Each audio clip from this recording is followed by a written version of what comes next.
Podemos iniciar la sesión del día de hoy de la Academia Colombiana de la Lengua, que tiene como motivo la conmemoración de los 250 años de publicación de la primera gramática académica por parte de la Real Academia Española.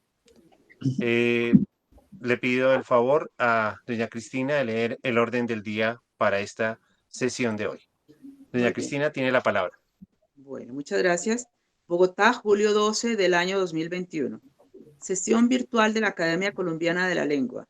Conmemoración de los 250 años de la primera gramática de la Real Academia Española. Orden del día. Primero, antífona. Segundo, saludo del director don Juan Carlos Vergara Silva. Tercero, 250 años de la primera gramática de la Real Academia Española. Disertación del académico de número don Idelberto Cruz Espejo. Cuarto, comentarios del director de la Academia Colombiana de la Lengua, don Juan Carlos Vergara Silva.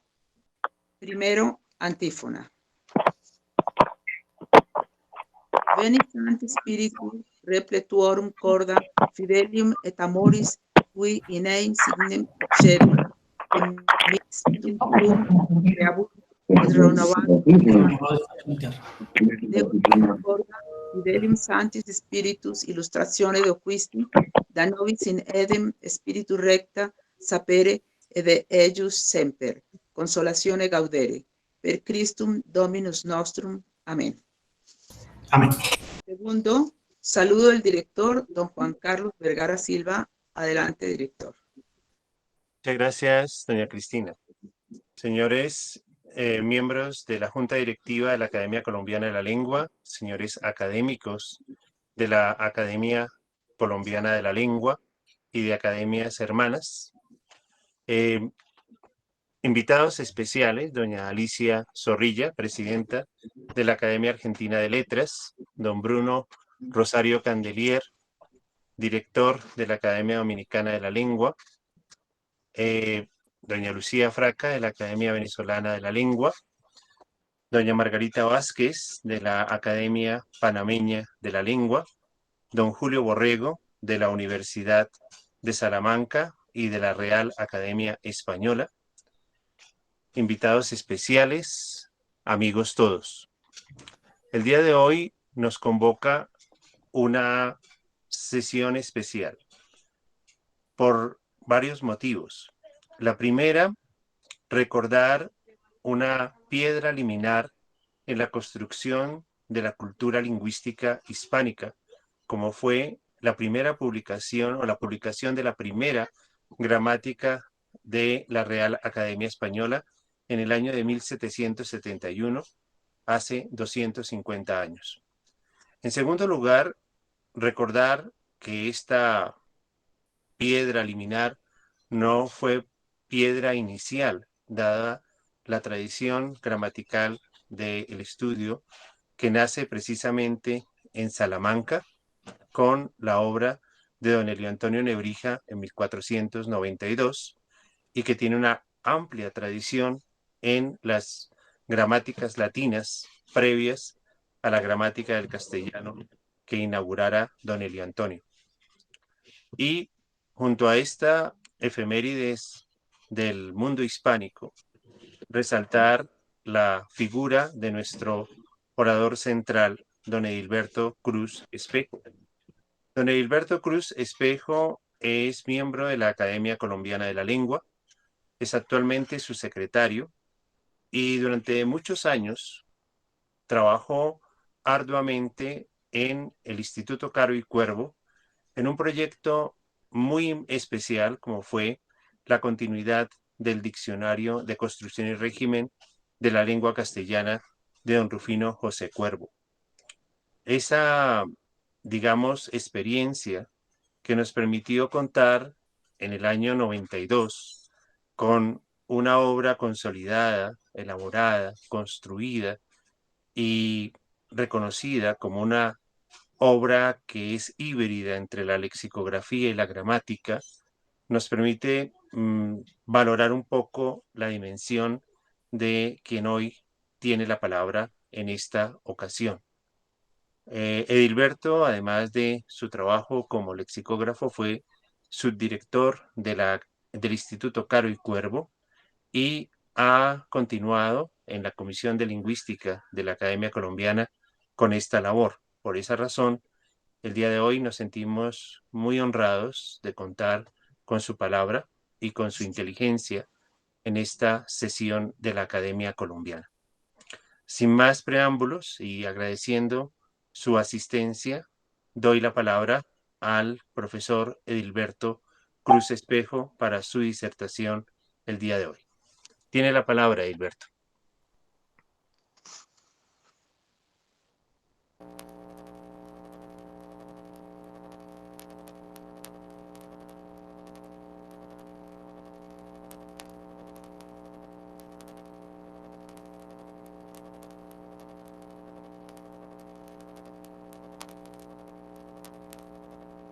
Si les parece, con la venia de la mesa directiva de la academia, propongo un cambio en el orden del día mientras el profesor Edilberto se conecta para dar mis comentarios como una ambientación al tema y facilitar el que se pueda realizar la conexión sin ningún problema con el profesor Edilberto.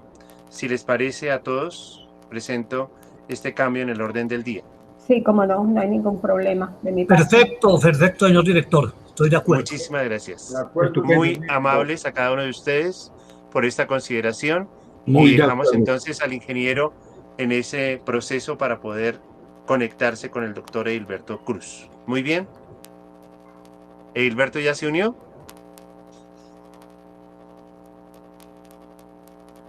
Bueno. Hubo aviso de que se unió. Exacto, es que uno cuando avisa que un académico no va a poder hablar, inmediatamente se conecta. Eso no sé cómo ocurre ese proceso mágico, pero se da. Esperemos que así sea con el profesor Edilberto. Mientras tanto, quería señalar un poco el comentario de la gramática de 1771, en el sentido de entender un poco el contexto histórico en el cual se desarrolla esta publicación. En primer lugar, recordar la fecha de creación de la Real Academia Española. Es muy importante tener en cuenta que en el año 1713 se crea la Real Academia Española, con lo cual, si hablamos de 1771, estamos en presencia de una obra que se crea durante el siglo en el cual se creó la academia. La primera labor de la Real Academia Española, como ustedes recordarán, fue una labor lexicográfica. Fue continuar el diccionario o crear el diccionario, un diccionario de autoridades de 6 tomos que se elaboró en tiempo récord, en tiempo muy rápido, porque para la época hacer 6 tomos de un diccionario de autoridades resultaba un trabajo muy exigente. Edilberto, ¿ya estás en línea? ¿Ya nos puedes escuchar? Ya lo vemos en pantalla, por lo menos. Bien, continúo entonces con el ambiente en el cual se crea esta obra, 1771. Y hay un aspecto que es muy importante recordar y es el espacio de la ilustración. Es decir, esta es una obra que se crea en el medio del reinado de Carlos III, con lo cual estamos hablando de una obra que está bajo el esquema ya no del Renacimiento, sino de la Ilustración del siglo XVIII. Entonces, Edilberto, ¿ya estás en línea? Vamos a ver si lo logramos. Si se logró una gramática en 1771, yo creo que en este año vamos a poder conectar con el profesor Edilberto. Yo soy muy optimista. Estas obras le dan a uno una tranquilidad de que si ocurre un problema técnico se pueda resolver. Muy bien, entonces les comentaba que la obra se crea en ese espacio, pero es un espacio que además se hace muy particular porque hay un evento histórico que no podemos dejar de lado y es la expulsión de los jesuitas. La expulsión de los jesuitas genera una situación de vacío didáctico de la lengua que en cierta medida se va a suplir con esta obra. Es decir, no es una obra que se crea porque un grupo de académicos considera que hay que cumplir con los estatutos, que lo era, sino también porque era necesario construir una estructura lingüística a un modelo de pensamiento distinto al modelo escolástico y al modelo que en su momento tenía la escuela didáctica regentada por los jesuitas. Entonces, es importante entender esa situación porque sin esos elementos de contraste es difícil encontrar una justificación, primero para el tiempo de distancia entre el diccionario de autoridades y la publicación de la obra, y segundo, el hecho de que la obra se considerara durante el reinado de Carlos III no solamente como obra de consulta, sino como obra de estudio obligatorio en las escuelas de la época. Es decir, se tiene el registro del momento en el cual el rey establece que la obra debe ser obra obligatoria en las escuelas y en la formación de los estudiantes. Hilberto muy seguramente nos mencionará que en el prólogo de la gramática de 1771 se dirige a la juventud. Esto es muy importante, que una obra se dirija a la juventud. Piensen ustedes que en este momento que tanto se habla de la voz de los jóvenes y de la presencia de los jóvenes, una obra que en 1771 señala que se va a escribir para la formación de la juventud, tiene un valor vanguardista muy importante, porque entendemos que gran parte de las obras, sobre todo en la Edad Media, de carácter filológico, eran obras para adultos. Piensen ustedes que el nivel de alfabetización que tenía Europa en ese momento era muy bajo. No diríamos lo mismo en nuestras colonias en América, y por lo tanto se entendía que una obra publicada en la Edad Media sobre gramática y sobre todo en ese momento de gramática latina sería una obra escrita para personas mayores. Por lo tanto, el lector era una persona adulta y generalmente un experto en el tema. En este momento estamos observando la importancia de la gramática para la construcción del pensamiento juvenil, del pensamiento de tipo pedagógico que tiene esta gramática. No solamente es una gramática dirigida a conocer la descripción de la lengua, sino también dirigida a fomentar la didáctica de la lengua como fundamento de una nación. Cuando en la Academia Colombiana de la Lengua tenemos ocasión de ver el lema que nuestros fundadores tuvieron en cuenta, como fue la lengua de la patria, pues naturalmente tenemos ecos de ese pensamiento ilustrado, aunque es en el siglo XIX, tenemos ese eco. Entonces ahí nos encontramos con una mirada ilustrada, una mirada pedagógica, una mirada de formación de la gente joven que nos parece muy importante. Pero, lo decía hace unos minutos, es importante reconocer figuras que formaron y construyeron esta gramática. Y entre esas figuras, la principal, diría yo, es don Elio Antonio Nebrija. Don Elio Antonio Nebrija tiene en su haber, pues en lo que nosotros hemos recopilado, recogido históricamente, una valía extraordinaria en cuanto a su gramática o sus estudios sobre el latín en primera instancia, y en segundo lugar, su gramática del castellano, que como anécdota, muchos recordarán una pregunta de la reina Isabel la Católica, que le plantea a don Elio Antonio cómo es posible que se escriba una gramática sobre la lengua propia, cuando lo que se estilaba en su época, piensen en el siglo XV, era precisamente el que las gramáticas fueran para aprender una segunda lengua, como el latín o el griego u otra lengua, pero no una gramática de la lengua española.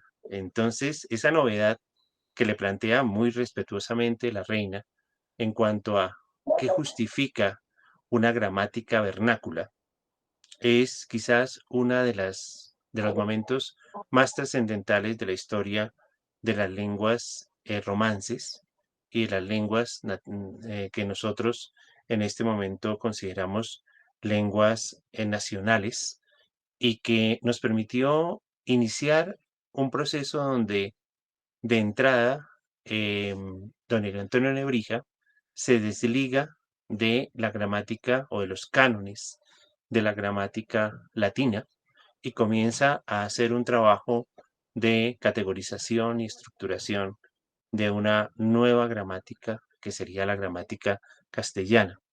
Posteriormente, y entre Nebrija y 1771, hay una serie de estudios gramaticales que tienen en síntesis tres vertientes. La primera es la pedagógica, es decir, que la gramática cumpla con un papel de docencia. Don Elio Antonio Nebrija lo planteaba para que pudiera estudiarse el latín. Es decir, una de las respuestas que le da a la reina Isabel es precisamente que hay que estudiar la lengua propia para poder acercarse a una segunda lengua con propiedad y aprovecharla en su dimensión apropiada. Pero además de eso, el proceso de categorización, que no se denominaba categorización en esa época, sino que estaba bajo el capítulo de partes de la oración, determinó que hubiera serias discrepancias en cuáles eran las partes de la gramática. Uno a veces piensa que eso es inamovible. Cuando uno estudiaba en la primaria y el bachillerato, muchas veces lo que encontraba era que uno decía, pues sí, las partes eso es como digamos, los números arábigos, esos son inamovibles y ahí están y permanecen. Pero cuando uno estudia la historia de la gramática se da cuenta de que entre don Elio Antonio Nebrija y la gramática de 1771 se presenta un proceso en donde hay todo un proceso, digamos, de categorización de la realidad lingüística. Me dice el ingeniero que ya está Hilberto, ¿confirmamos? Sí, señor. Muy bien, Sí, entonces señor. esto que les acabo de comentar, pues es un preámbulo que espero ambiente la presentación de don Edilberto. Edilberto, tienes la palabra entonces para disertar sobre el tema. Muchas gracias, señor director. 250 años de la primera gramática de la Real Academia Española, 1771-2021. Breve introducción. Trabajé muchos años en el Diccionario de Construcción y Régimen, y el título mismo del Diccionario del Cuervo, las palabras construcción y régimen determinan su característica esencial. Es un diccionario sintáctico. Esto quiere decir que el propósito básico de la obra es describir las funciones y relaciones gramaticales de cada una de las voces seleccionadas. Sin embargo, quisiera remontarme un poquito unos años antes. La primera obra de don Rufino José Cuervo fue redactada con don Miguel Antonio Caro, la gramática de la lengua latina para el uso de los que hablan castellano, que fue publicada en Bogotá en 1867, 4 años antes de la fundación de la primera academia en el Nuevo Mundo. Los autores presentaban la siguiente definición: la gramática es la exposición ordenada y reflexiva del mecanismo de una lengua, conjunto de reglas generales sobre sus diversos recursos y modos de expresión, fundada en el uso de la sociedad culta y de los escritores atildados, Caro y Cuervo, en la versión de 1972. Y pasando al objeto de nuestra charla, inicialmente las páginas preliminares tienen varias cuestiones. En primera instancia, un saludo.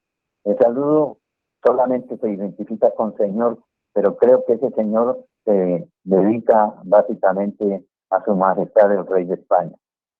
Y entonces dice, señor, todas las naciones deben estimar su lengua nativa, pero mucho más aquellas que, abrazando gran número de individuos, gozan de un lenguaje común que los une en amistad y en interés. Cierran comillas. Queremos destacar en el mensaje de unidad y amistad entre los pueblos que hablan la misma lengua. En ocasiones también sirve para disociar y agredir. Pero debemos pensar en positivo, más cuando las diferencias y los conflictos se pueden solucionar a través del diálogo, que es otro ejercicio lingüístico. Nosotros hacemos voto por la unidad y por la amistad con el diálogo definitivamente. Comillas, y ya que la ha llevado la lengua con su valor a los últimos términos del orbe, ponerla en su estudio en alto punto de perfección a que pueda llegar. Este segundo párrafo también es importante porque ya la lengua española está dominando en muy buena parte del mundo. Aunque restringido al diccionario de Cuervo, este señor señala que si el estudio de la lengua nativa es uno de los más interesantes al hombre, el diccionario de sus voces es el libro más importante de cuantos a este estudio se refieren, porque en él, además de la ciencia gramatical, contienen en compendio la historia, la civilización y las costumbres de un pueblo en particular y de todos los conocimientos humanos en general. Cuervo en la versión de 1987. Comillas. Toca esta heroica empresa a nuestros oradores, a nuestros poetas, a nuestros historiadores y a otros sublimes ingenios que con su sabiduría y elegancia aspira a inmortalizar sus obras y sus nombres, cierran comillas.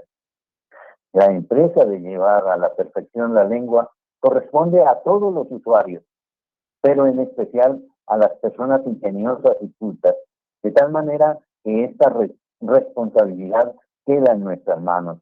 Volvemos a Cuervo, quien nos dice, nadie hace tanto por el hermanamiento de las naciones hispanoamericanas como los fomentadores de aquellos estudios que tienden a conservar la pureza de su idioma, destruyendo las barreras que las diferencias dialécticas oponen al comercio de las ideas.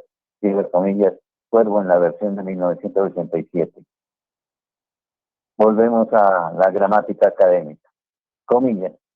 La academia solo pretende en esta gramática instruir a nuestra juventud. Paro aquí un momentito y recordamos a don Juan Carlos que básicamente la academia era pedagógica y básicamente estaba dedicada a la juventud. Ahí está literalmente la situación. La academia solo pretende en esta gramática instruir a nuestra juventud en los principios de su lengua para que hablándola con propiedad y corrección se prepare a usarla con dignidad y elegancia. Invertimos el orden de la relación, pero mantenemos los compromisos de usar la lengua con dignidad y elegancia, teniendo en cuenta el objetivo de las normas gramaticales de mantener la propiedad, la corrección, la comprensibilidad y el entendimiento de los mensajes que deben formar parte fundamental de la educación de la comunidad. Después de este saludo viene una segunda y tercera parte que la tratamos para llegar al prólogo, que empieza con la siguiente expresión. Pocos sabrán que nieguen la utilidad de la gramática si se considera como medio para aprender una lengua extraña, pero muchos dudarán que sea necesaria para la propia, pareciéndoles que basta el uso. Cierra comillas. También ya se había comentado esta cuestión. Sí, la verdad es que la utilidad de la gramática en primera instancia se puede ver para aprender una lengua extranjera, especialmente la respuesta que daba Nebrija a la reina Isabel. ¿Que para qué es que la gramática? Para que con ella pudieran los jóvenes estudiar mejor la gramática latina. No pensaban así los griegos ni los romanos, pues para ellos eran tan comunes la lengua griega y latina como para nosotros la castellana, pero tenían gramáticas y escuelas para estudiarlas. Conocían la utilidad y necesidad del uso, pero conocían también que convenía perfeccionarla con el arte, cierran comillas. Se nos invita, pues, a perfeccionar el uso de la lengua con el arte de la gramática, es decir, que no basta con el conocimiento intuitivo que tenemos de la lengua, sino que es necesario estudiarla formalmente, racionalmente, dedicándole un buen espacio de nuestra vida.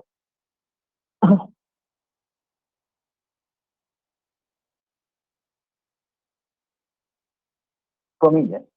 Ella, la gramática, nos hace ver el maravilloso artificio de la lengua, enseñándonos de qué parte consta, sus nombres, definiciones y oficios, y cómo se juntan y enlazan para formar el tejido de la oración. Sobre ninguna de estas cosas se hace reflexión antes de entender el arte, y así es difícil que sin él hablemos con propiedad, exactitud y pureza. Cierran comillas. Más que el conocimiento intuitivo, repetimos, la gramática nos invita al conocimiento reflexivo de las pautas de la lengua. Comillas, no hay edad, estado, ni profesión alguna que no sea conveniente a la gramática. Quintiliano dice que es necesaria a los niños, agradable a los viejos, dulce compañera en la soledad, y entre todos los estudios, el que tiene más trabajo que lucimiento. La lengua definitivamente es un elemento esencial para las distintas profesiones, para poder educar en esas técnicas. Eso también lo tenía muy claro el señor Elio Antonio de Nebrija. Comillas, ni los antiguos ni los modernos han podido ponerse de acuerdo en muchos puntos principales de la gramática, ni en el método de describirla. Conociendo esta dificultad, se ha valido la academia para componer esta gramática de las que han publicado otros autores propios y extraños. Obviamente que es conveniente recordar aquí el fundamento de la bibliografía para armar una nueva obra. Comillas, ha tenido presente, entre otras, la gramática de la lengua castellana de Antonio de Nebrija, el primero que abrió entre nosotros este camino, dedicada a la reina católica e impresa en Salamanca en el año de 1492, en un tomo de cuarto. A propósito, una pausa importante. El próximo año se cumplen 500 años del fallecimiento de Nebrija. Conviene recordar que las academias americanas ganamos el premio Elio Antonio de Nebrija y por ende estamos obligados moralmente a difundir el nombre y la obra del nebrijense. La primera reseña bibliográfica era la de Nebrija y la segunda, la de Gonzalo Correas, impresa en Salamanca en un tomo en octava en el año de 1627 con el título Gramática de las tres lenguas, castellana, latina y griega. El último, es decir, Correas, pretende que estas tres partes son nombre, verbo y partícula. Con el nombre pone el artículo y el pronombre. Con el verbo, el participio. Y bajo el nombre genérico de partícula comprende la preposición, el adverbio, la conjunción y la interjección. La academia tiene por verdaderas partes de la oración las palabras las palabras que Correa agrega al nombre y al verbo, y las que comprende la partícula. Entiende que las partes de la oración son 9. Pero otra explicación, la conjugación de los verbos regulares suele ser molesta en las gramáticas por el método en que se dispone. En esta se ha reducido a pocas hojas procurando que la brevedad no solo no perjudique la instrucción, sino que la facilite. Nuestra lengua abunda en verbos irregulares, que aunque la hacen más agradable y armoniosa por la variedad que permiten, también la hacen más difícil por lo que se aparta de los comunes en la conjugación. Otro punto difícil en nuestra gramática es en qué consiste la parte principal de la sintaxis, es saber qué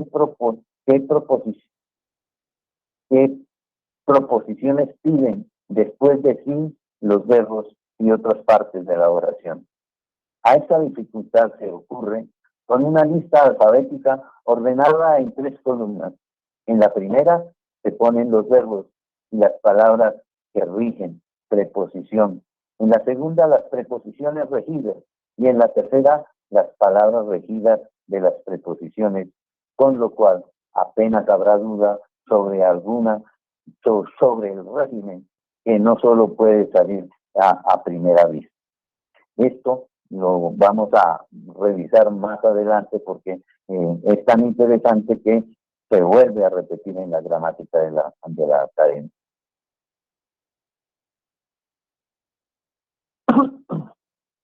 De estos y otros arbitrios ha usado la academia en varias partes, excusando entrar en un prolijo examen de varias opiniones de los gramáticos y prefiriendo a esta erudición la brevedad y la claridad, pues se trata de ilustrar y enseñar, no de ofuscar ni confundir a la juventud. Nuevamente, la juventud presente para que estudie la gramática. Con este mismo objeto, ha parecido que no será fuera de propósito dar aquí brevemente alguna noticia de nuestra lengua, por ser la materia de esta gramática. Por noticia entendemos que es la noticia histórica, que concuerda con la época en que estamos reseñando el siglo XVIII, siglo de la lingüística histórica, de la que nos ocuparemos brevemente. Vale aquí promover los libros sobre la formación de la lengua de don Carlos Rodado Noriega. La lengua castellana consta de palabras fenicias, griegas, góticas, árabes y de otras lenguas, de los que por dominación o por comercio habitaron o frecuentaron estas partes. Pero principalmente abundan las palabras latinas enteras o alteradas. Los romanos estuvieron en España 600 años a lo menos, aunque no se cuenten sino desde 216 antes de Cristo, en que vinieron por primera vez con ejército, hasta el 416 después de Cristo, en que fue la entrada de los godos.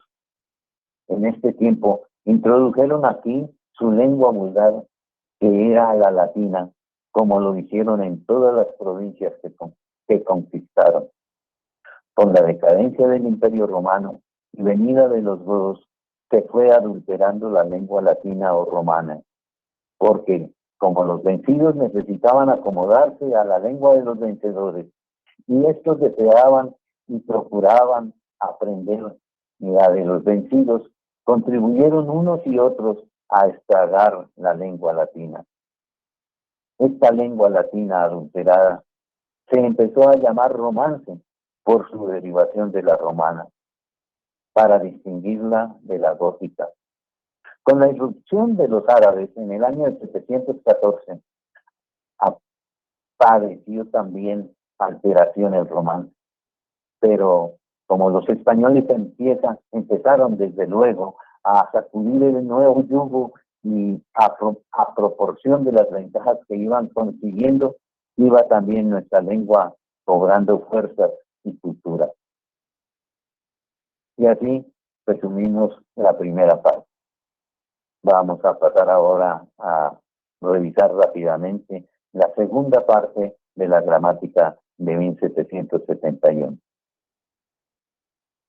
Parte segunda, en la que se trata de la sintaxis o construcción. Capítulo 1, de la sintaxis o construcción en general. Comillas. En la primera parte se ha tratado separadamente cada una de las partes de la oración. En esta segunda se ha de tratar el modo de unirlas, trabarlas o enlazarlas entre sí de manera que formen la misma oración de que son partes. Esta unión, trabazón o enlace se llama entre los gramáticos sintaxis o construcción, y sus reglas se reducen a declarar el orden con que deben juntarse las palabras para expresar con claridad los pensamientos. Hay un orden natural de colocar las palabras que se funda en la naturaleza misma de las cosas. Este orden pide que el nombre sustantivo prefiera al adjetivo, porque antes es la sustancia que la calidad. En cuanto al nombre, representa al sujeto o persona que hace, prefiera al verbo, porque antes es el agente que la acción. Es conforme al orden natural decir las cosas con aquella antelación que tienen por naturaleza o mayor dignidad. Oriente y occidente, nacer y morir, cielo y tierra, sol y luna, día y noche.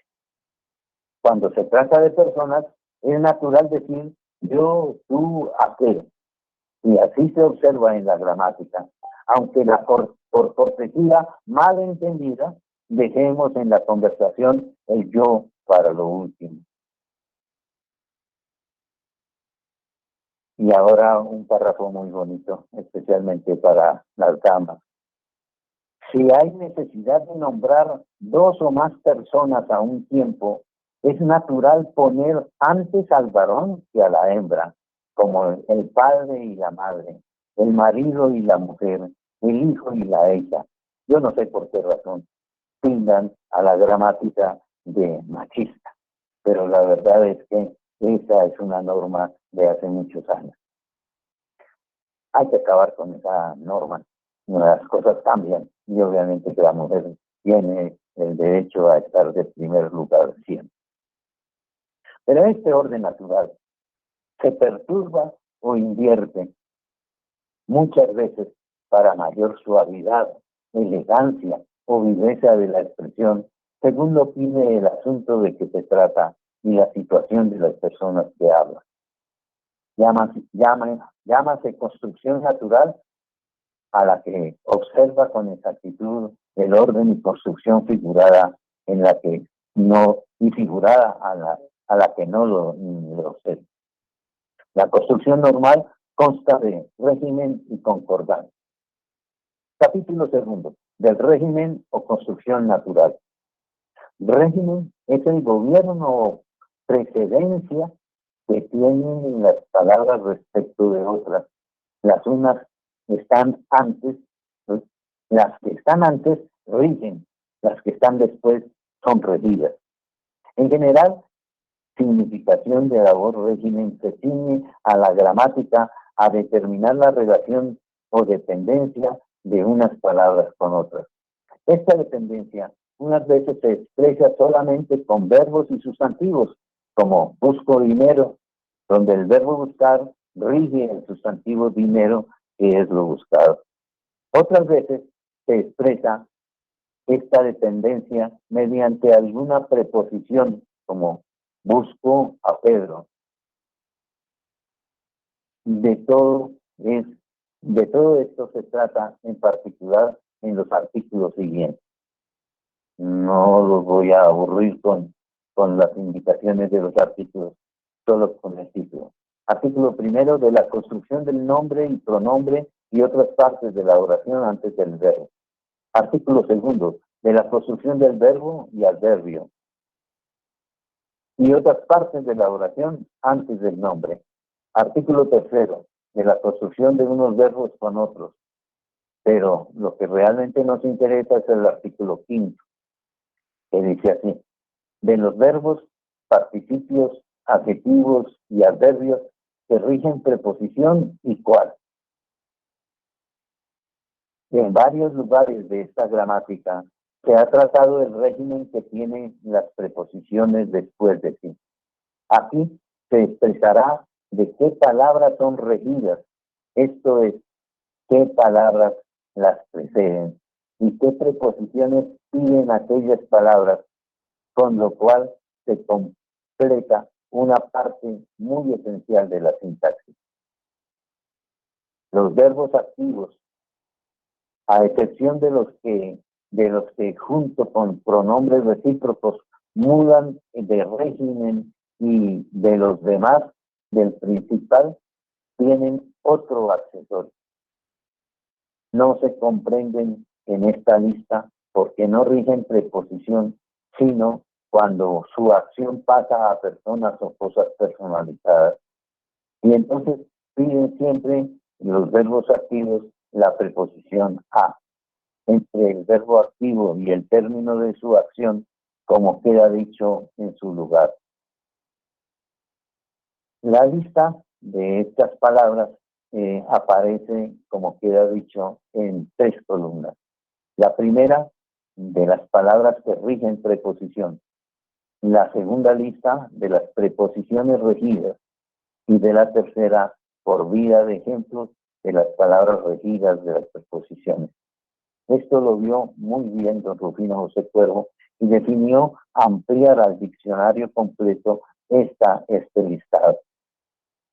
Y entonces los ejemplos que te dan los hemos reducido muchísimos a unos poquitos. Abalanzarse a los peligros. El régimen de la preposición a. Abandonarse a la suerte. Abochornarse de algo. Abogar por alguno. Aborrecido de todos. Abrazarse en deseos. Abstenerse de comer. Abundar en riquezas. Aburrido de su mala fortuna. Abusar de la amistad. Acabar de venir. Acaecer algo a alguno. Acalabrarse en la disputa. Acceder a la opinión de otro. Bueno, y la lista sería interminable. Y para mejor comprensión de este párrafo, los invitamos a leer y a consultar el Diccionario de Construcción y Régimen de la Lengua Castellana en 8 voluminosos tomos. Muchas gracias. Gracias por el comercial. Ese es un diccionario que cuando lo vendemos en Feria del Libro damos bono para el taxi. Eso hace parte de, entre comillas, la buena expresión española del marketing del Instituto Caro y Cuervo. No, es que me encanta. Los libros de bolsillo del Caro y Cuervo son el Diccionario de Construcción y Régimen y el ALEC. Es Y verdad. el ALEC es una cosa más engorrosa que pedirle a un amigo que le lleve un vidrio de 3x3 en un avión. Eso es horroroso. Pero es que Dilberto, él es del Caro y Cuervo de corazón, alma y vida. Gracias por ese comercial. O para fastidiar a Samper por ese infomercial. Exactamente, muy bien. Bueno, aprovecho la presencia y agradezco la presencia de la directora del Instituto Caro y Cuervo, doña Carmen Millán, que nos honra con su presencia en esta sesión, que como bien lo ha dicho, pues obviamente, a pesar de cualquier posibilidad, es imposible dejar de recordar a don Rufino y dejar de recordar a don Miguel Antonio, que desde jóvenes hicieron una gramática latina que nos parece algo formidable, porque evidentemente 2 jóvenes que dictan en el Rosario, en la Universidad del Rosario, y que deciden escribir una gramática latina, pues naturalmente, o trabajar el latín, refleja muy claramente el origen de todo ese proceso que se presentó y que muy bien nos ha comentado en primera instancia don Edilberto, que en esta piedra liminar que les comentaba hace unos minutos. Me corresponde en el orden del día culminar esta magnífica exposición de don Edilberto con algunas notas relacionadas con ese proceso que se ha venido desarrollando desde la publicación de la gramática. Esta gramática de 1771 tiene 4 ediciones en el siglo XVIII y eso implica, pues naturalmente, un éxito, no solamente un éxito académico, sino editorial, que bajo el amparo de don Carlos III, del rey, que, como les decía hace unos minutos, determinó que la gramática fuera obra obligada para la formación en los colegios y en las universidades en España, pues naturalmente, y en los territorios, porque naturalmente en ese momento estábamos bajo la sujeción monárquica y por lo tanto el proceso abarcaba, como lo decía el prólogo, no solamente la península, sino todo el ámbito de la, digamos, de la hispanidad que en ese momento nos albergaba y que aún nos alberga, como lo ha dicho muy claramente Gilberto, como un documento de integración. Yo solo quisiera señalar algunos aspectos de ese impacto en el trabajo que la academia continuó realizando. Cuando se revisa el Fondo Cuervo de libros que donó o que legó Cuervo a la Biblioteca Nacional, encuentra uno una obra muy bella que es la gramática de 1885, la gramática académica de 1885.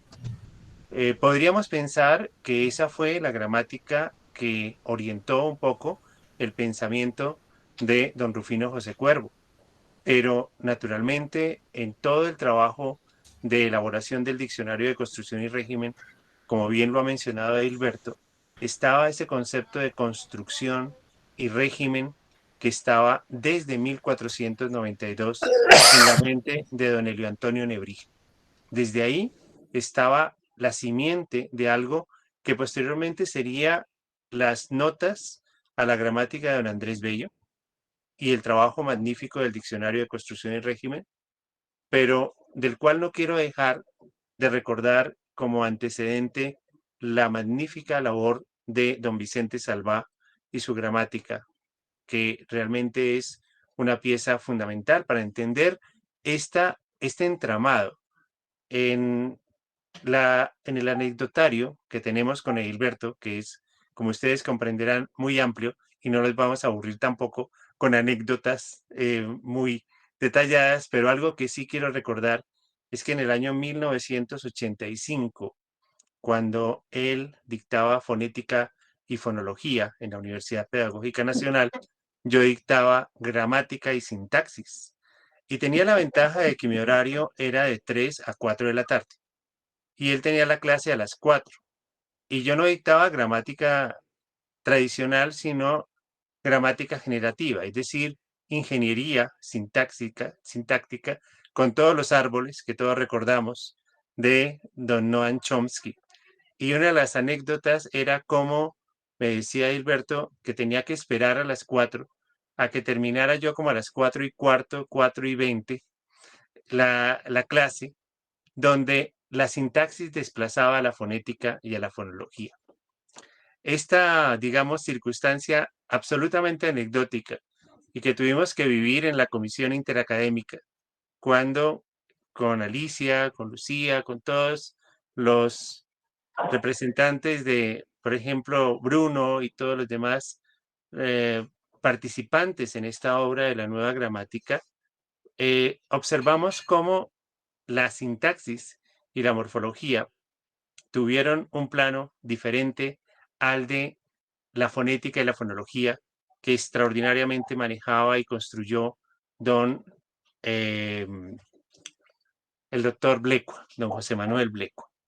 En ese sentido, algo que quiero resaltar de esta efemérides es entender que la gramática de 1771 no es un átomo en el espacio, no es una, digamos, obra que se hace con las condiciones que les he comentado, la expulsión de los jesuitas, la responsabilidad estatutaria que estaba en las normas de 1713, de después del diccionario hacer una gramática, la condición de ser una obra didáctica, la condición de ser una obra ilustrada, donde se tenía la gramática de Port Royal como un referente que no tenía don Elio Antonio Nebrija. Es decir, algo que en algunos momentos se ha mencionado de la gramática académica como una gramática exclusivamente prescriptiva, es uno de los mitos más grandes que se pueden tener, porque desde Elio Antonio Nebrija la gramática ha sido descriptiva y la gramática ha tenido un componente descriptivo muy importante. Lo que ocurre, pues naturalmente, es que cuando una entidad tiene la responsabilidad de velar por la didáctica de una lengua, es necesario que establezca algunas reglas para su buen uso y para su manejo, porque no es solamente una entidad como la Real Academia Española que tenga la tarea exclusiva de describir una lengua. Tiene la tarea complementaria de ser fundamento para orientar todo el personal docente en todos los niveles y por lo tanto ese personal docente necesita que se le oriente, que como lo decía Hilberto en este momento, se le diga cuál es el régimen de ciertos verbos, se le señale cuál es la ortografía, cuál es la puntuación, que no son criterios tercos de un grupo de académicos que quieren imponer una policía lingüística, sino es el interés de combinar el estudio de la lengua con la didáctica de la lengua y con su, digamos, inteligibilidad, diría yo. Por lo tanto, ese objetivo que está en Nebrija, que está en Correas, que está evidentemente en todos los escritores, incluso en el Brocense, aunque lo haga en latín, está ahí. Es decir, cuando uno lee el texto de la Minerva y lo lee en latín, pues ahí está la definición de gramática tan clara como el agua. Y por lo tanto, cuando se dice que sintaxis y construcción son sinónimos, entiende uno muy claramente la importancia que hay, por ejemplo, en la construcción de una oración o de un discurso y cómo la gramática hace parte de ese proceso.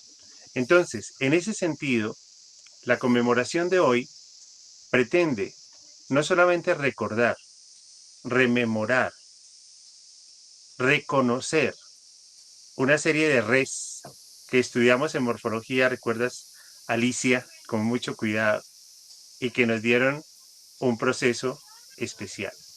Pero contando con esa aventura que algún día escribiremos entre el año 2003 y el 2009 de la Comisión Interacadémica y de las Academias de la Lengua, que elaboramos algo que tuvo un aspecto que debería estar en la gramática de 1771, pero que no está en el título porque se entendía que era nueva. Es decir, la gramática de 1771, por ser la primera gramática, era nueva, porque no había antes una obra que tuviera como, digamos, como patrón o como artífice la Real Academia Española. Era nueva.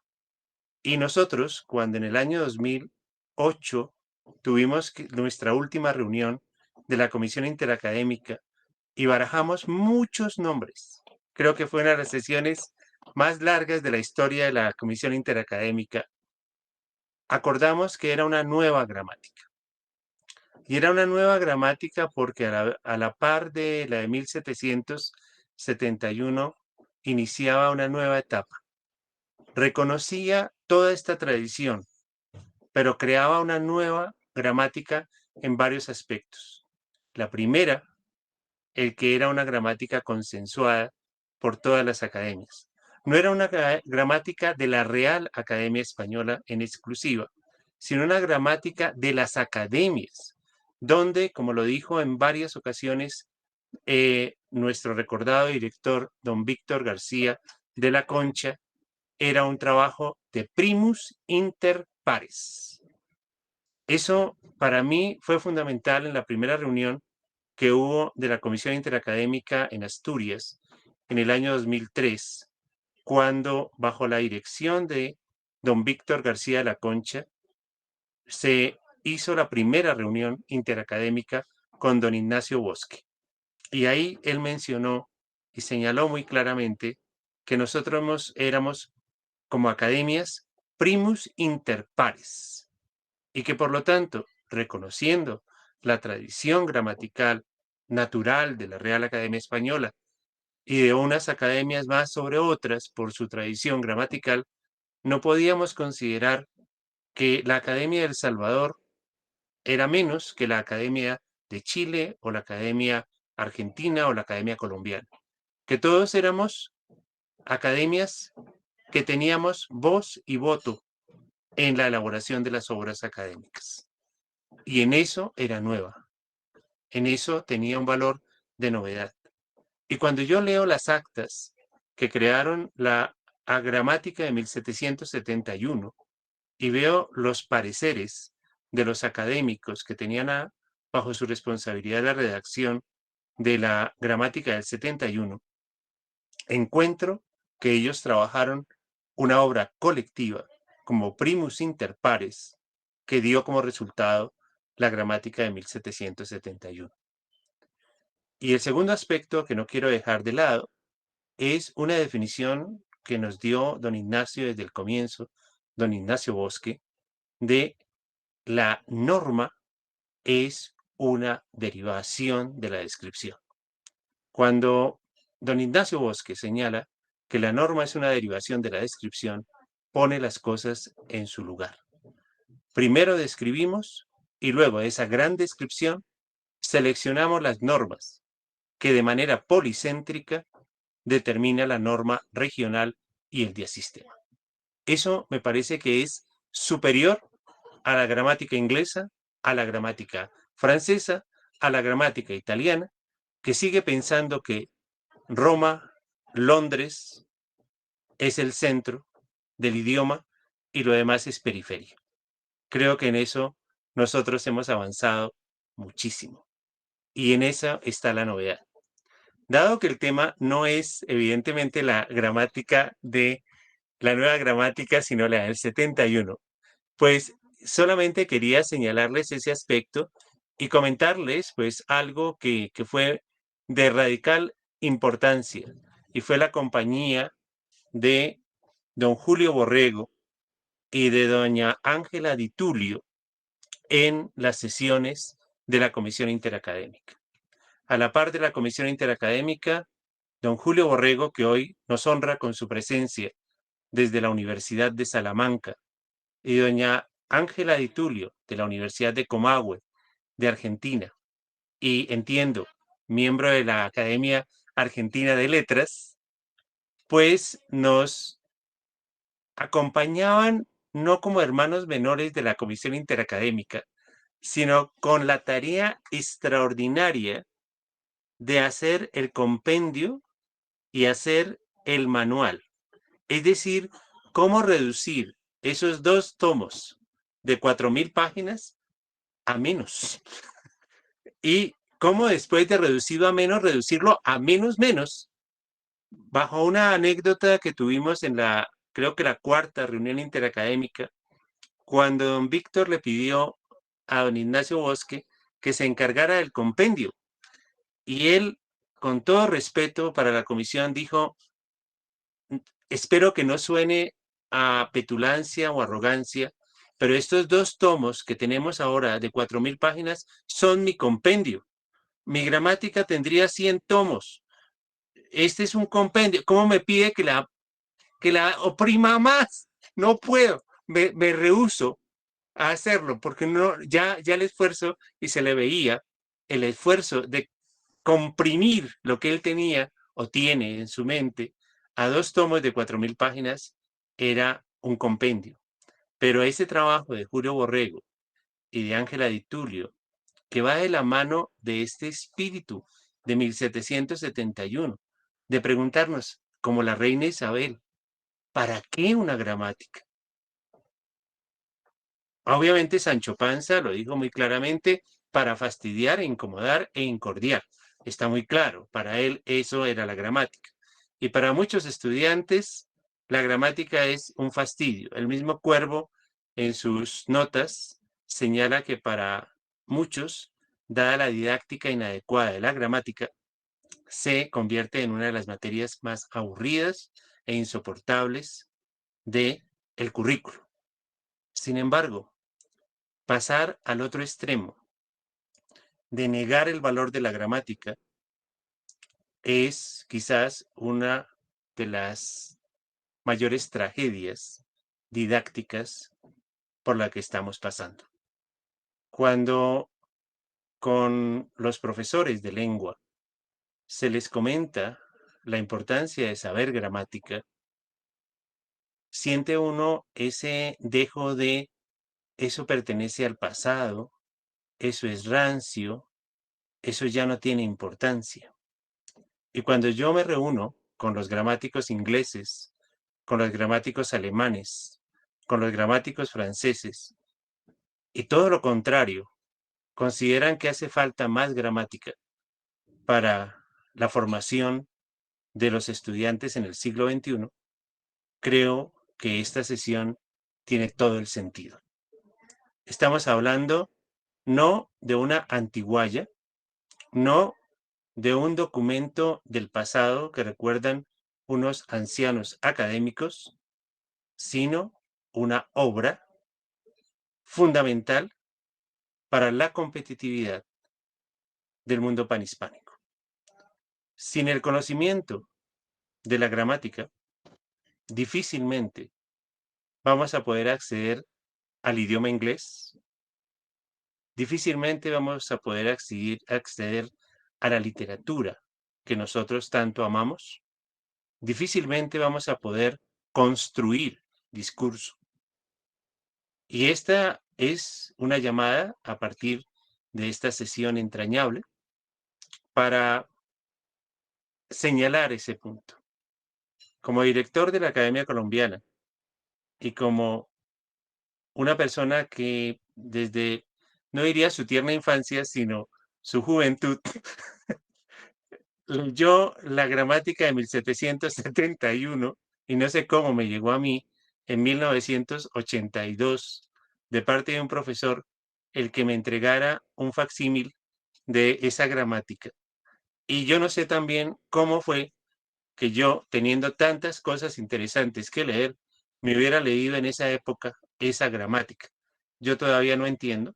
Creo que pensando un poco en el destino, tenía que leerme ese trabajo para poder hacer algún comentario a las palabras de Gilberto, porque si no hubiera tenido esa oportunidad de leer en esa época la gramática del 71, no me hubiera atrevido hoy, ni mucho menos, a hacer un comentario a un maestro que honramos hoy, como es Gilberto. Yo tengo que agradecerle a la vida el haber pertenecido al Instituto Caro y Cuervo y seguir perteneciendo a esa magnífica entidad que realmente me honro en haber estado en ella y continuar estando como miembro de la Junta Directiva, y que aprecio y quiero con todo mi corazón, porque en el momento en el cual yo en el 93 tuve ocasión de trabajar con don Manuel Seco en la Real Academia Española, y que él me recibiera, porque yo tenía un temor enorme. El edificio de la Real Academia imponía y uno venía como becario, y aunque tenía una carta del director del instituto, demoré como un mes en llegar a tocar las puertas, y cuando toqué la puerta de la entrada lateral de la Real Academia Española, me recibió el conserje y me dijo: no creo que lo pueda atender porque está en este momento en despacho con don Fernando Lázaro, que era el director. Entonces dije, de buenas, no me va a recibir, te entrego la carta y me devuelvo. Pero espere, porque él siempre pide que le entreguemos las cosas. Y la sorpresa mía fue cuando a los 10 minutos bajó don Manuel Seco y me atendió y me dijo: Le dije, pero usted estaba con don Fernando Lázaro, con el director. Dijo, sí, sí, sí, pero con él me encuentro cualquier día.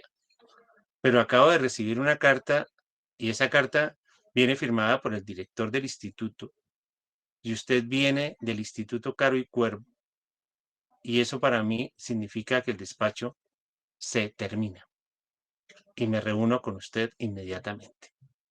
Pero lo que más me llamó la atención fue algo que en la conversación de ese día nunca olvidaré, esa noche nunca olvidaré. Y fue que don Manuel Seco recordó las publicaciones del instituto, me recordó al doctor Rivas Zacconi, al trabajo de latín en Colombia, a las obras, a la serie mayor, a la serie minor, conocía todo. Más que yo sabía él sobre el instituto. Y dijo, yo le he pedido a Fernando, refiriéndose a don Fernando Lázaro, yo le he pedido a Fernando que cuando llegan publicaciones del instituto, el único reseñista sea yo. Porque, y eso a mí nunca se me olvidará, porque la obra del Instituto Caro y Cuervo es el faro desde donde España vislumbra América. Esas frases, esa frase que él mencionó, pero que lo sentí como vivencia mientras estuve junto a él en la redacción del diccionario histórico, me hizo ver claramente la responsabilidad que implica la gramática y que implica esto que nosotros hacemos con tanto cariño y tanto afecto, pero que a la vez tiene esta dificultad que les comentaba de que modas curriculares, yo diría absolutamente absurdas, eliminen el metalenguaje del lenguaje, del cual es metalenguaje de todas las ciencias. Cuando un profesor de química me habla de formaldehído, me habla de enlaces covalentes, me habla de valencias, me habla de estereoquímica. Cuando el profesor de geometría analítica me habla de abscisas y coordenadas. Cuando el profesor de democracia me habla de sociolectos y de estructuras de poder y una serie de léxicos muy complejos, que se diga que un estudiante no puede tener un metalenguaje gramatical para explicar su lengua no tiene sentido. Porque es negar un derecho. Toda ciencia tiene un metalenguaje y es obligatorio, debería ser obligatorio, que ese metalenguaje se enseñara y se manejara. Por eso cuando Edilberto nos mencionaba hoy adverbio y todos estos términos que en el glosario de términos gramaticales que entregamos hace unos años tiene como objetivo el docente de lengua, hubo algunas personas que nos dijeron, pero ese docente de lengua no existe. Y yo dije, lamentablemente, hay que construirlo. Una de las labores que creo que tenemos en las academias es la de construir ese docente de lengua, no para que esté, como lo hice en su momento, leyendo gramáticas de 1771. Eso solamente algunas personas que tenemos alguna falla en algún aspecto neurológico lo hacemos, pero la mayoría disfrutarían leyendo gramática. Yo sé que lo disfrutarían. Y creo que aquí hoy hemos tenido un encuentro maravilloso. Me presento excusas por haber tomado un poco del tiempo de la sesión para comentar estos aspectos, pero recordando a mi maestro, don Ramón de Subiría, que fue uno de los faros de mi vida en formación, él decía algo en relación con la educación, y es que no hay efecto sin afecto. Y cuando yo escucho una serie de eruditos que tienen efecto, pero no carecen de afecto, esta frase yo creo que encaja perfectamente en lo de hoy. Para enseñar gramática hay que enseñarla con efecto, porque hay que enseñar, Alicia, Lucía, Bruno, Julio, Margarita, son testigos de cómo ese esfuerzo que ustedes han hecho en relación con la didáctica es muy importante y hay que hacerlo con efecto, pero sin afecto es imposible. Uno tiene que amar la gramática, uno tiene que amar la lengua para reconocer que las modas son importantes, pero no son más que moda. Y algo que tiene una tradición de más de 500 años no es una moda. Es un fundamento de los estudios filológicos y lingüísticos. Cuando un egresado de cualquier posgrado de lingüística española no es capaz de explicarme el Diccionario de Construcción y Régimen de la Lengua Castellana, creo que el título no le pertenece. Esa sería, digamos, el último comentario que haría. Y para no abusar de su tiempo y de su gentileza de habernos acompañado hoy, y espero que tengamos otras reuniones que nos permitan conocer un poco más en detalle todas estas situaciones tan particulares de la gramática y que contemos algún día, ojalá con Julio, que nos regale alguna crónica de la gramática como nos lo entregó en la cuarta o quinta, no sé, reunión interacadémica. Finalizo, no sé si Julio esté. Julio, ¿estás conectado?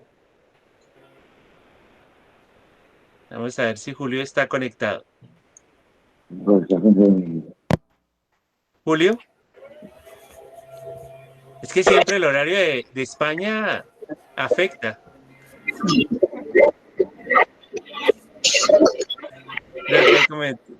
Hay dificultades de comunicación. Bueno, pues no, agradecerles a ustedes su asistencia y su compañía el día de hoy.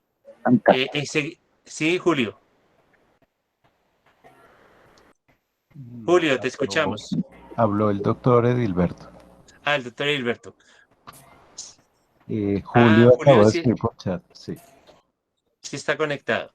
Julio, quisiera darte la palabra para finalizar la sesión de hoy.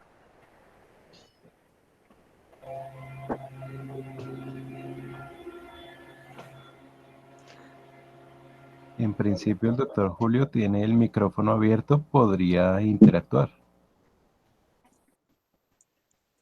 Bueno, creo que, como dijo Daniel, las comunicaciones tanto lejanas como allende como aquende, no es que esté... Dense cuenta que sí leí la gramática. Es que no, me dice Julio que no le funciona el micrófono ni la cámara. No, pues ahí sí, no quería, miren, que conste ante mis amigos que no quería evidenciar esa dificultad técnica, para nada. Solamente quería agradecer su compañía, sobre todo por la lejanía, porque nos acompaña desde Salamanca y ha interrumpido sus vacaciones estivales, asistiendo a esta sesión en un horario vespertino, que no es el usual, y que por eso quiero agradecer. Es como agradecer también a Margarita, que desde su Caribe hermoso y desde su condición de panameña nos llena de gusto. Así que, Margarita, cedo el turno y te dejo la palabra. Juan Carlos, la agradecida soy yo. ¡Qué sesión tan bella! Y yo quisiera tener esto así como para ponerlo en los periódicos y decir, esta es la Academia Colombiana de la Lengua. Te felicito, Juan Carlos. Qué sesión tan bella, tan formadora. Yo he estado encantadísima de estar y por favor no dejen de llamarme siempre, que aquí estaré. Margarita. Bruno, no sé si quieras comentar algo. Sí. ¿Está Bruno? Sí, Margarita. Te escuchamos, Margarita. Todo esto que has dicho y que has estado comentando ha hecho que en mi propia memoria, en los estudios gramaticales que hice en mis estudios desde Panamá, porque no pude, sino muy adelantado el tiempo, escuchar el apoyo de Julio, de Alicia, de Lucía, tuyo, Juan Carlos, en aquellas reuniones a las que me acercaba un poco desde fuera. Y quiero decir que, en efecto, la conclusión a la que has llegado, esa que dice que el abandono de esa mirada a la gramática como construcción del pensamiento, exacto, que ayude al individuo a ordenar este mundo que cada vez es más desordenado y que va por un lado y que va para el otro.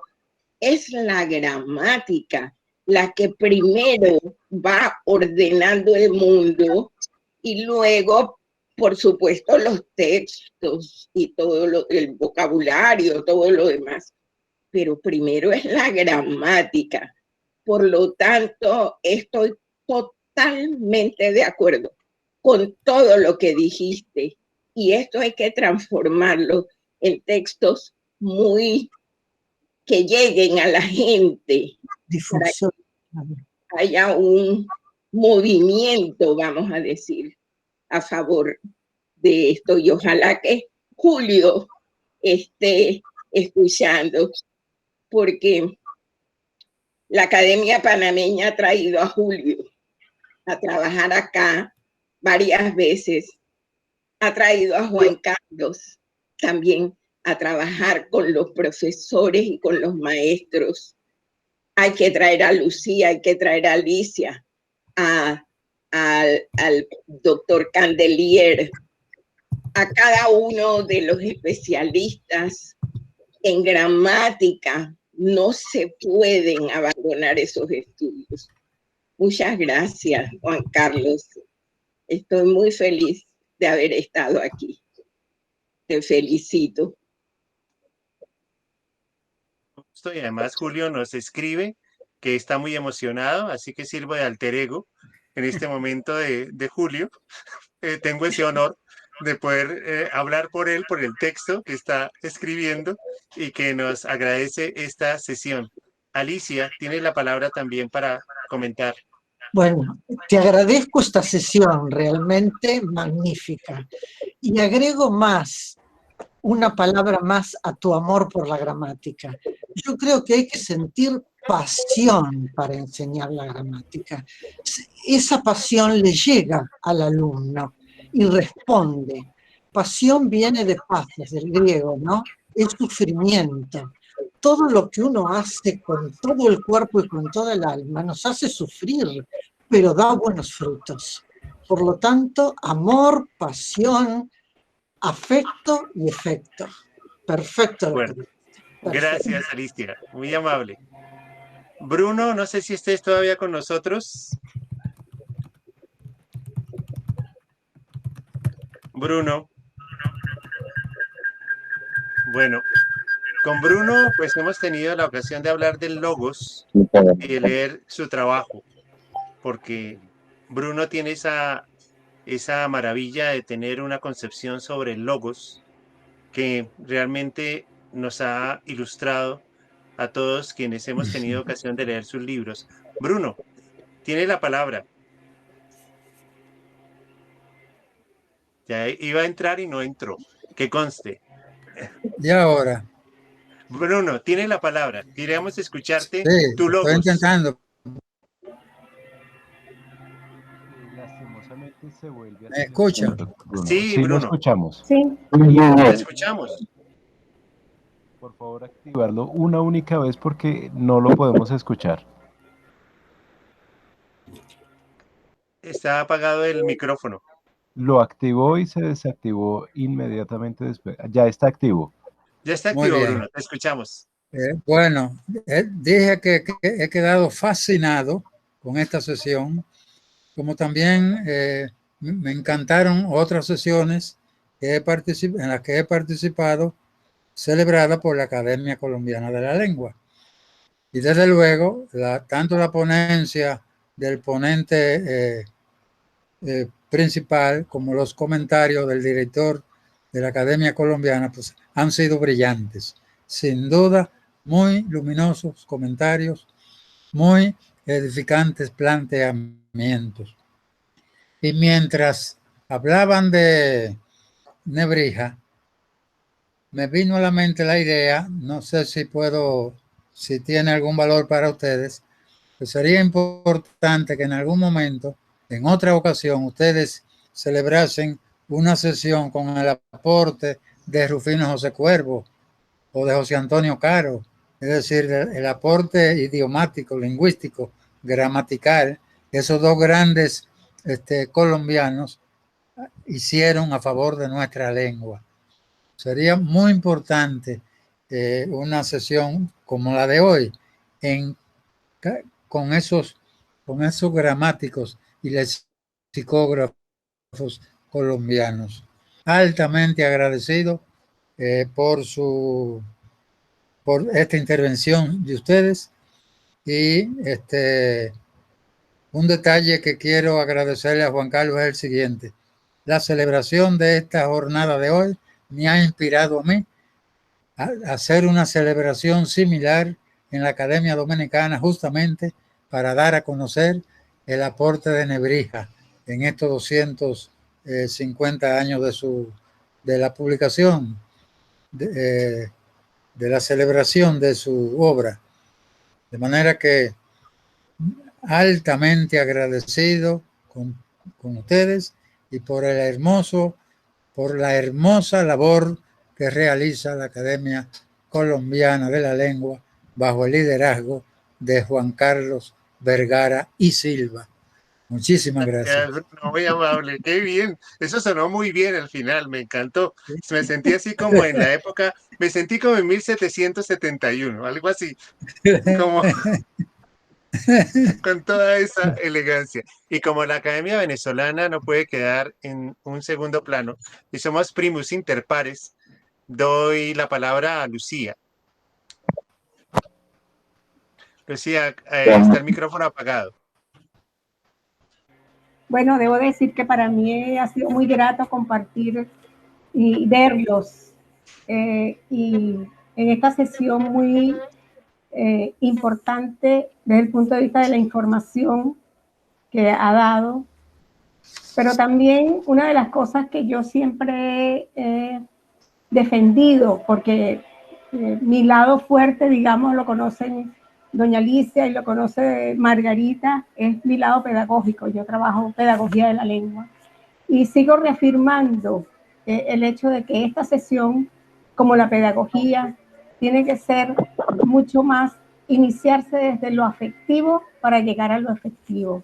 La pedagogía debe hacerse pedagogía con afecto y en esa medida el aprendizaje será mucho más significativo.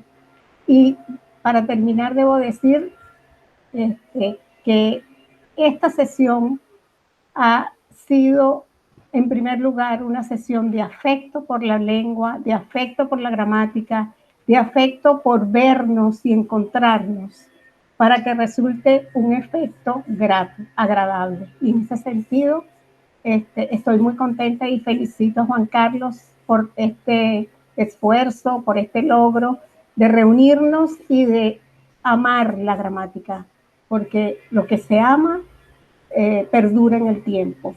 Gracias. Lucía. Muy bien, cerramos de esta manera la sesión del día de hoy de homenaje a la primera gramática de la lengua española escrita por la Real Academia Española en el año de 1771. Gracias a cada uno de ustedes por su presencia y quedamos pendientes de la próxima sesión en la que seguiremos haciendo un homenaje a nuestra lengua y a nuestra literatura. ¿Sí, Margarita? tu micrófono. Tienes apagado el micrófono, Margarita. Sí, ya. Ya. Quería decirte que Alberto Gómez Gutiérrez ha levantado la mano, dice. Perfecto, Margarita. No es que aquí, como no puedo ver todos, Claro. internacionalmente, doctor Gómez, usted tiene la palabra. Pues lo primero, agradecerle a Margarita que desde Panamá se haya dado cuenta que yo levanté la mano. Eso quiere decir que puede ser que signifique que soy manilargo, pero no se espera. Yo sencillamente quería observar.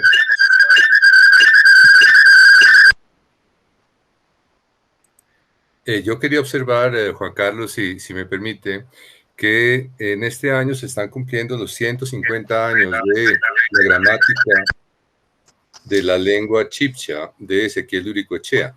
Me parece apropiado hacer esa mención por la cercanía de Ezequiel de Uricoechea con Rufino José Cuervo, naturalmente, pero sobre todo por lo significativo de, en la misma idea de resaltar la importancia de la estructura, que usted lo hizo con ejemplos de la química, de la política, en una reflexión muy interesante. Cómo una persona como Ezequiel de Uricoechea y otros en el pasado, desde los jesuitas y otros, trataron de establecer no solamente diccionarios, sino gramáticas, y en particular la gramática chibcha, que como digo, para nosotros resulta muy significativa. Su palabra, doctor Gómez, y organizaremos una sesión para recordar ese efemérides. Ya hemos recordado a don Ezequiel, hemos tenido ocasión de su mano también conocer muchos detalles de su vida y obra, pero este detalle creo que es muy importante porque va a la par con el sesquicentenario de la Academia Colombiana, y es importante porque precisamente lo que decía hace un momento Lucía, la gramática no es un proceso de solamente un concepto propio de una lengua. En la misma gramática del 71 se señala que es importante estudiar la gramática porque eso permite entender las gramáticas de las otras lenguas. Es decir, ese espíritu de comunidad que hay entre los seres humanos, de nombrar la realidad, de nombrar las acciones, de nombrar los modificadores del sustantivo, está en la lengua guayú, está en la lengua chibcha, está en el francés, en el alemán, en el chino, y en ese sentido, aunque puede que no estemos siguiendo una línea de gramática universal que plantea Chomsky, sí podemos entender que el conocimiento de la lengua permite a través de la gramática conocer no solamente sus estructuras, sino visión de mundo. Por eso ese trabajo de Ezequiel Uricoechea de ser el, digamos, precursor en el siglo XIX del conocimiento de algo que don José María Vergara y Vergara, que fundó la Academia Colombiana, lo decía en la historia de la literatura neogranadina, y lo decía muy claramente, decía, yo he ido recopilando en las bibliotecas, piensen en más o menos 1850, 1860, cuando escribe don José María Vergara, él dice, yo he estado recopilando textos de literatura de la colonia, de la conquista, pero todos mis compañeros, mis contemporáneos, se burlan de mí porque consideran que eso es un desperdicio, que hay que estudiar lo nuevo y no recopilar lo antiguo. Y hay algo que está en esa obra que recomiendo y que se consigue en la Biblioteca Nacional de Colombia en versión virtual, la historia de la literatura de la Nueva Granada de José María Vergara y Vergara, en donde yo tuve el honor de hacer el prólogo. Encontré algo maravilloso, y es que él decía, a pesar de mis mayores esfuerzos, si tuve dificultades para encontrar textos en español de la colonia y de la conquista, porque no era importante para mis contemporáneos, mucho menos era la literatura indígena, que no aparece en esta historia, no porque yo no quiera presentarla, sino porque no he encontrado las fuentes. Eso me parece de una honestidad histórica espectacular, no he encontrado las fuentes. Y a mis contemporáneos, hablo de ilustrados del siglo XIX, afrancesados y enamorados de la ilustración, que consideraban que estudiar las lenguas indígenas era una pérdida de tiempo, que una figura como don Ezequiel Uricoechea no solo se ha dedicado a la mineralogía y haya tenido un metalenguaje en la sociedad geográfica neogranatense, sino que además de eso, se hubiera dedicado con el cuidado al estudio de la lengua muisca, con el mismo amor que tuvo por enseñar en Bélgica el árabe como profesor. Ezequiel Uricoechea, para mí, es una figura que yo considero debería ser el modelo de científico panhispánico del mundo. Con el amor que le tengo a Rufino José Cuervo, con la veneración y respeto que le tengo a Miguel Antonio Caro, don Ezequiel Uricoechea, y nos lo decía en varias ocasiones el expresidente López Miquelsen, que hizo parte de esta corporación, es el humanista más valioso que ha generado Colombia en los últimos 200 años. Muchas gracias, doctor Gómez, por ese recuerdo. Y muchas gracias, Margarita, por recordarme que el doctor Alberto había levantado la mano, porque eso indica, pues miren, en este momento en el cual la atención y la dispersión son elemento común y que, como dicen mis estudiantes, prendo la cámara y duermo y vuelvo a despertarme cuando usted nos llama, pues hemos logrado una sesión académica inolvidable. Muchísimas gracias, Margarita. Muchísimas gracias, doctor Gómez. Muchísimas gracias, doctora Carmen, por su compañía. Yo quiero recordarle que lo que quedaba de Ezequiel Uricoechea está en la parte posterior de la casa solariega de la hacienda Yerbabuena, y ahí está la placa para Ezequiel Uricoechea. Y los estudiantes del Instituto Caro y Cuervo lo aman y lo han estado estudiando. Y el ICANN está preparando una nueva edición de novedades de su libro ahora, y estaban buscando una edición especialísima. Ezequiel Uricoechea es un joven investigador, y como murió joven, sigue siendo prototipo de joven investigador. Claro. Y allá está su placa y allá se lo quiere mucho. Muchas gracias. Además, para quienes de pronto no tienen toda la historia de don Ezequiel, recordar su amor por lo rural, su amor por su finca Canoas, su amor por el haber estado rodeado, como se descubre en sus textos, de copetones, de garzas, de humedales, de la sabana. Es decir, es un investigador, es un científico universal que huele a musgo, como decía mi abuela. Mi abuela decía, no podemos entender un investigador en Colombia que no huela a musgo, que no huela a líquen, que no huela a líquen, que no hiciera en su momento, aunque eso puede sonar muy depredador, pesebres que olieran a eso. Y que Daniel está levantando la mano. ¿Quién? Daniel. Daniel, por favor, tienes la palabra. Ahí. Muchas gracias.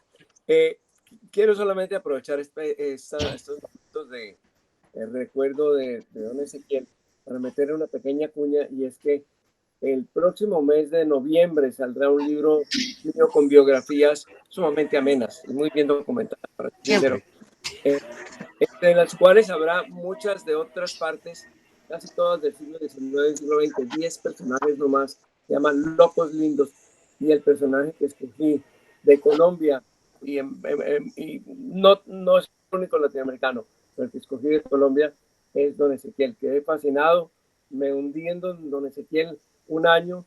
Cristina me ayudó con alguna bibliografía, y creo que es un Ezequiel presentado a la gente de ahora, presentado a los jóvenes y a las jóvenes de ahora, porque era un don Juan además.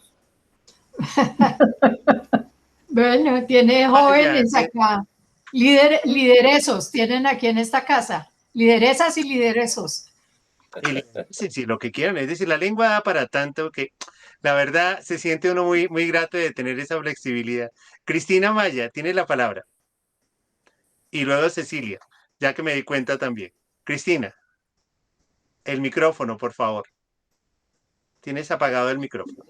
Ya que Daniel hace alusión a su libro próximamente por editarse, pues quiero decir que el trabajo de Daniel es una maravilla. Yo lo estuve leyendo porque yo pues igualmente estoy muy interesada desde hace muchos años en don Ezequiel, y me parece que tanto don Ezequiel como José María Vergara y Vergara deberían ser objeto de estudio en los colegios, en las universidades, y sin embargo, yo nunca estudié en la universidad, en la Facultad de Filosofía y Letras, nunca estudié y no he sabido que en ninguna otra universidad colombiana se haya estudiado a José María Vergara Vergara y a Ezequiel de Uricochea, que son como las bases, como los pilares para el estudio de nuestra lengua y de las lenguas indígenas y de un montón de aspectos en las diferentes áreas de la cultura, en la ciencia, en las artes, en fin. De manera que yo creo que son dos pilares importantísimos que deberían realmente, al lado de los estudios gramaticales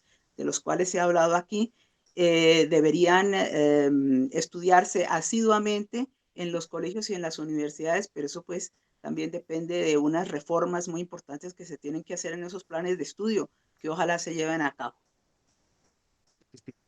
Sí. Cecilia, tiene la palabra. Gracias, Juan Carlos. Yo simplemente quiero, para despedirme, saludarlos a todos y felicitarlo, Juan Carlos. Yo creo que ha sido de las sesiones, en los 25 años en que yo he pertenecido a la academia, de las sesiones más interesantes y más a propósito de lo que es el objeto mismo de la academia. Y a Hilberto también felicitarlo por su intervención. Muchísimas gracias. Cecilia, muchas gracias, por supuesto. Gracias, Cecilia. Bueno, pues ha sido una sesión que se ha alargado. No, aclaro, que se ha alargado, aclaro fonéticamente. No que sea largado, porque después me meto en unos líos con estos gramáticos que no les cuento. Es decir, aquí hay que tener mucho cuidado con la dicción. Bueno, pues agradecerles a todos la paciencia y además Juan Carlos, su compañía. Sí, Alberto. Antes de que Margarita anuncie que yo estoy levantando la mano, yo quería aprovechar la mención que hizo Carmen de la obra de Uricochea que va a lanzar el Instituto Caro y Cuervo. Pues yo tuve el honor de ser invitado a prologarla, es Las Antigüedades Neogranadinas, un libro muy importante, clave de Uricochea, y yo pienso que sería muy bonito, de pronto, si se puede, Carmen, reunirnos allá en esa parte de atrás del Caro y Cuervo. Claro que sí. Para hacer una ceremonia del sesquicentenario. Claro que sí, yo siempre le digo a la gente que Yerbabuena tiene un problema con lo de los protocolos biosanitarios y es que no tiene sino 23 hectáreas de distanciamiento social, para distanciamiento social. No hay problema. Está muy bien, perfecto. Claro que sí. Entonces aprovechar si hay esa idea de celebrar el sesquicentenario de esa publicación, en particular de la gramática, yo creo que sería un buen escenario y además eventualmente nos dan hierbabuena. Evidentemente, evidentemente, además del huerto. No, por supuesto, no, qué maravilla, y no una invitación digamos, de hermanamiento que siempre hemos tenido entre nuestras entidades, que son naturalmente entidades que compartimos demasiadas cosas en cuanto a nuestras metas, nuestros objetivos. Y la publicación es del ICANN, ¿no? Es del Instituto Colombiano de Antropología e Historia. Ay, qué pena, qué pena. El instituto ha estado apoyando, buscando, ayudando al director del ICANN a buscar una cantidad de... Él tenía en la cabeza que él había visto alguna vez una edición en donde había más imágenes y entonces nos puso a todos a loquear allá, a buscar por un lado y por el otro. pero obviamente que es una obra que nos compromete a todos, claro. Y si la quieren entregar allí, pues felices, porque de verdad hay mucha simpatía intelectual por un joven investigador que además le escribía a Cuervo: oiga, pero usted qué hace allá, véngase para París, no sé, más o menos, ya a ver, ¿no? Y fue el gran aliento intelectual, siendo así, ¿no? Sí, de hecho, la gramática la publicaron en París. Claro. En el 1851. Claro. Bueno, pues quedan los dos directores con esa ilusión, imagino yo, sí. Y nosotros también de contactar al director del ICANN y hacer algo, también de pronto un lanzamiento simultáneo con el libro de Daniel Samper, que seguramente será perfectamente iconoclasta, pero que corresponde. No, pero a ver, va a estar en la academia, por eso va a estar en la academia. Por eso, si no le permitimos entrar. Es decir, si viene Daniel con una cosa así toda clasicista, no. Eso sí, cuente con nuestra entrada precisamente por el enfoque de Daniel. Además, hermoso el título, porque sí, así lo ven los muchachos, a Ezequiel Uricochea como un loco lindo. Sí, un gran señor. Debo agregar que fue quien invitó a Cuervo a que tuviera más roce femenino, cosa que yo habría hecho también. Que no lo logró, afortunadamente, porque si no hubiéramos perdido el diccionario. Entonces, dense cuenta que hay éxitos también ahí en todo el proceso. Bueno, yo tengo muchas dudas con ese tema. Yo tengo muchas dudas con ese tema, porque el testamento de Cuervo tiene una dama a la que le entrega casi todo. Claro. De manera que dejemos así. A eso va, Carmen. Bueno, muchas gracias a todos y pues quedamos pendientes de la próxima sesión y de continuar en estas magníficas sesiones porque ustedes nos acompañan. Ya estamos como entretenida, más bien. Exacto, entretenidos es lo que estamos, Carmen. Bueno, una feliz tarde y una feliz noche para quienes están en España. Daniel, muchas gracias por tu tiempo y tu compañía. Nada, dichoso de haber estado aquí. Bueno, hasta luego. Se cierra la sesión de la Academia del día de hoy. Hasta luego.